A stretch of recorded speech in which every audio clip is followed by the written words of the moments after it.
ابو ہریرہ رضی اللہ عنہ کہتے ہیں کہ میں نے عرض کیا یا رسول اللہ، میں آپ سے بہت سی باتیں سنتا ہوں مگر بھول جاتا ہوں۔ آپ صلی اللہ علیہ وسلم نے فرمایا، اپنی چادر پھیلاؤ۔ میں نے اپنی چادر پھیلائی۔ آپ صلی اللہ علیہ وسلم نے اپنے دونوں ہاتھوں کی چلو بنائی اور میری چادر میں ڈال دی۔ فرمایا کہ چادر کو بدن پر لپیٹ لو۔ میں نے چادر کو اپنے بدن پر لپیٹ لیا، پھر اس کے بعد میں کوئی چیز نہیں بھولا۔ صحیح بخاری حدیث نمبر 119۔ حضرت ابو ہریرہ رضی اللہ عنہ فرماتے ہیں کہ میں نے رسول اللہ صلی اللہ علیہ وسلم سے علم کے 2 برتن یاد کر لیے ہیں، ایک کو میں نے پھیلا دیا ہے اور دوسرا برتن اگر میں پھیلاؤں تو میرا یہ نرخرا کاٹ دیا جائے۔ صحیح بخاری حدیث نمبر 120۔ نبی اکرم صلی اللہ علیہ وسلم نے حجۃ الوداع میں فرمایا کہ لوگوں کو بالکل خاموش کر دو تاکہ وہ خوب سن لیں۔ پھر فرمایا، لوگوں میرے بعد پھر کافر مت بن جانا کہ ایک دوسرے کی گردن مارنے لگو۔ صحیح بخاری حدیث نمبر 121۔ رسول اللہ صلی اللہ علیہ وسلم نے فرمایا کہ ایک روز موسیٰ علیہ السلام نے کھڑے ہو کر بنی اسرائیل میں خطبہ دیا تو آپ سے پوچھا گیا کہ لوگوں میں سب سے زیادہ صاحب علم کون ہے؟ انہوں نے فرمایا کہ میں ہوں۔ اس وجہ سے اللہ کا غصہ ان پر ہوا کہ انہوں نے علم کو خدا کے حوالے کیوں نہ کر دیا۔ تب اللہ نے ان کی طرف وحی بھیجی کہ میرے بندوں میں سے ایک بندہ دریاؤں کے سنگم پر ہے جہاں فارس اور روم کے سمندر ملتے ہیں، وہ تجھ سے زیادہ عالم ہے۔ موسیٰ علیہ السلام نے کہا کہ اے پروردگار، میری ان سے ملاقات کیسے ہو؟ حکم ہوا کہ ایک مچھلی زنبیل میں رکھ لو، پھر جہاں تم اس مچھلی کو گم کر دو گے تو وہ بندہ تمہیں وہیں ملے گا۔ تب موسیٰ علیہ السلام چلے اور ساتھ اپنے خادم یوشع بن نون کو لے لیا اور انہوں نے زنبیل میں مچھلی رکھ لی۔ جب ایک پتھر کے پاس پہنچے، دونوں اپنے سر اس پر رکھ کر سو گئے اور مچھلی زنبیل سے نکل کر دریا میں اپنی راہ بناتی چلی گئی۔ اور یہ بات موسیٰ علیہ السلام اور ان کے ساتھی کے لیے بے حد تعجب کی تھی۔ پھر دونوں باقی رات اور دن میں جتنا وقت باقی تھا چلتے رہے۔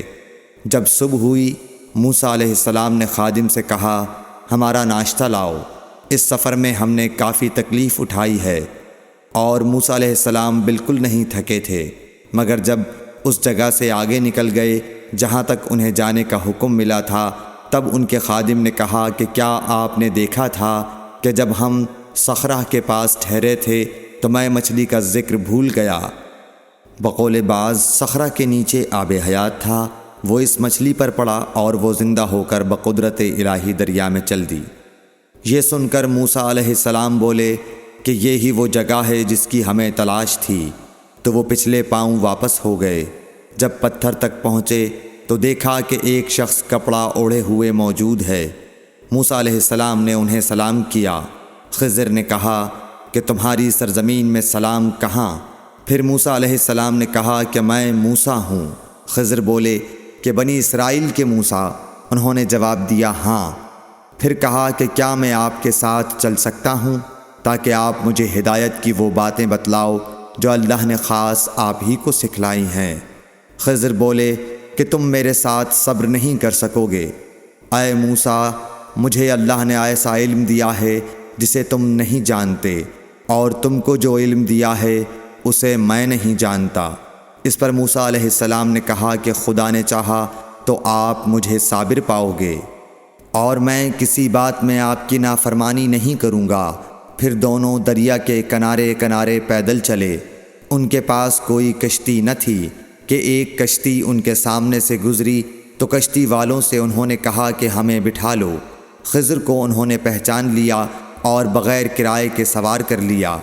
اتنے میں ایک چڑیا آئی اور کشتی کے کنارے پر بیٹھ گئی۔ پھر سمندر میں اس نے 1 یا 2 چونچیں ماری۔ اسے دیکھ کر خضر بولے کہ اے موسیٰ، میرے اور تمہارے علم نے اللہ کے علم میں سے اتنا ہی کم کیا ہوگا جتنا اس چڑیا نے سمندر کے پانی سے۔ پھر خضر نے کشتی کے تختوں میں سے ایک تختہ نکال ڈالا۔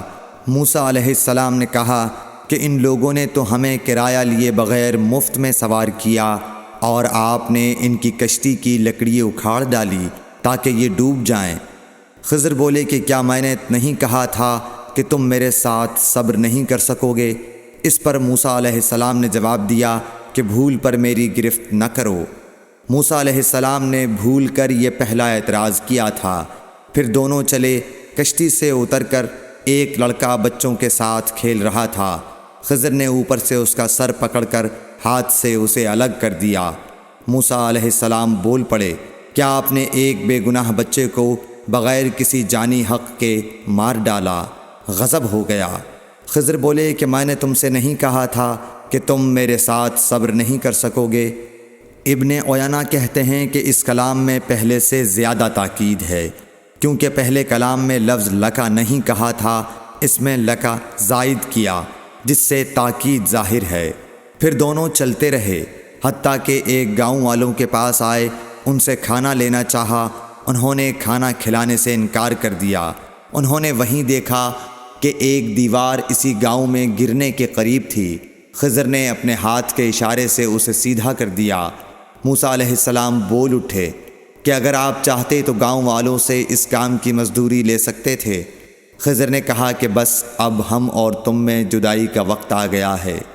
جناب محبوب کبریا رسول اللہ صلی اللہ علیہ وسلم فرماتے ہیں کہ اللہ موسیٰ علیہ السلام پر رحم کرے۔